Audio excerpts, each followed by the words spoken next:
Karma to Christ ministries आपका स्वागत करती है। आइए हम परमेश्वर के वचन पर चर्चा करें। आज का वार्तालाप का शीर्षक है दूसरों को पूर्वाग्रहित करना। आज के बाइबल छंद हैं 1 कुरिन्थियों अध्याय 13 छंद 7।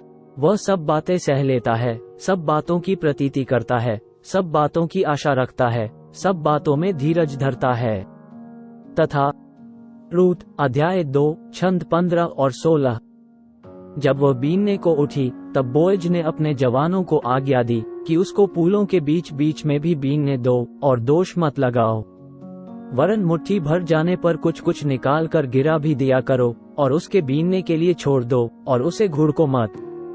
तथा नीतिवचन अध्याय 17 छंद 28। मूढ़ भी जब चुप रहता है तब बुद्धिमान गिना जाता है, और जो अपना मुंह बंद रखता वह समझ वाला गिना जाता है।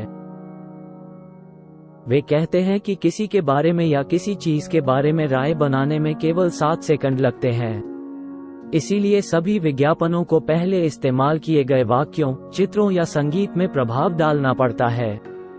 ये जीवन के माध्यम से जाने का एक बहुत ही उथला तरीका है, और यह हमें दूसरों के बारे में पूर्वाग्रह से ग्रसित करने के लिए बाध्य करता है और उन आशीषों को खो देता है जो परमेश्वर ने किसी के माध्यम से हमारे लिए तैयार की है।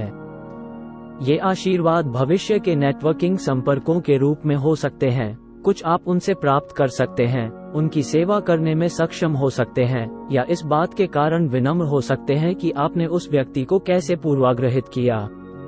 हमें दिखावे से परे देखना है और लोगों को सांसारिक मानकों से नहीं आंकना है। कपड़े, कार, गहने और यहाँ तक कि कोई क्या कहता है, ये भी धोखा दे सकता है। इसलिए बाइबल कहती है कि मूर्ख भी चुप रहने पर बुद्धिमान समझा जाता है। रूत का रूप दरिद्र था। वह फसल के समय जमीन पर गिरे अनाज को लेने के लिए खेतों में जाती थी। यद्यपि वह मूर्ति पूजक मोआबिन और विधवा थी, फिर भी बोएज ने उस पर दोष नहीं लगाया, परंतु उस पर अनुग्रह किया। बाद में वह उससे शादी कर लेता है। वह नहीं जानता था कि रूत के माध्यम से वह राजा दाऊद का दादा बन गया और उस वंश का हिस्सा बन गया जो मसीह तक ले गया। उसके भाइयों ने ईर्ष्या के कारण यूसुफ को गुलामी में बेच दिया और वर्षों बाद वह मिस्र का प्रधानमंत्री बना। परमेश्वर की योजना के कारण वह था जिसने इब्रानी राष्ट्र को अकाल के कारण विलुप्त होने से बचाया। केवल उसके पिता ने यूसुफ में परमेश्वर की सामर्थ्य देखी। क्या आपको लगता है कि यीशु का जन्म खलिहान में हुआ होता यदि जो लोग यूसुफ और मरियम को अस्वीकार करते थे वे जानते थे कि वे कौन थे और उनके द्वारा परमेश्वर की योजना क्या थी? लोगों को बहुत जल्दी ठुकरा देने से हम इस बात से इनकार करते हैं कि परमेश्वर भी उनसे प्रेम करता है और उनके पास उनके लिए एक योजना है। याद रखें कि मसीह आपके पापों के साथ साथ भिखारी, चोर, असफलता या उन लोगों के पापों के लिए मरा जिन्होंने आपको चोट पहुंचाई। जिन लोगों को तुम अस्वीकार करते हो उनमें यदि कोई मसीह के पास आता है तो वह उसे अस्वीकार नहीं करेगा। स्वर्गीय पिता, आपने हम में हमारे सभी कार्य किए हैं। हे यहोवा, तू अपने लोगों को अधिकार और सामर्थ्य देता है। हे यहोवा, तू अपने लोगों को शांति की आशीष देगा। धन्यवाद पिता कि आपका प्रेम हमारी असफलताओं से परे दिखता है और कि अभी भी हमारे लिए आशा है। आपका धन्यवाद कि जब हम लगातार आपको अस्वीकार करते हैं या आपकी आज्ञाओं की अवहेलना करते हैं तो आप हमें छोड़ नहीं देते हैं। दूसरों को संदेह का लाभ देने के लिए, प्यार न करने के लिए हमें क्षमा करें।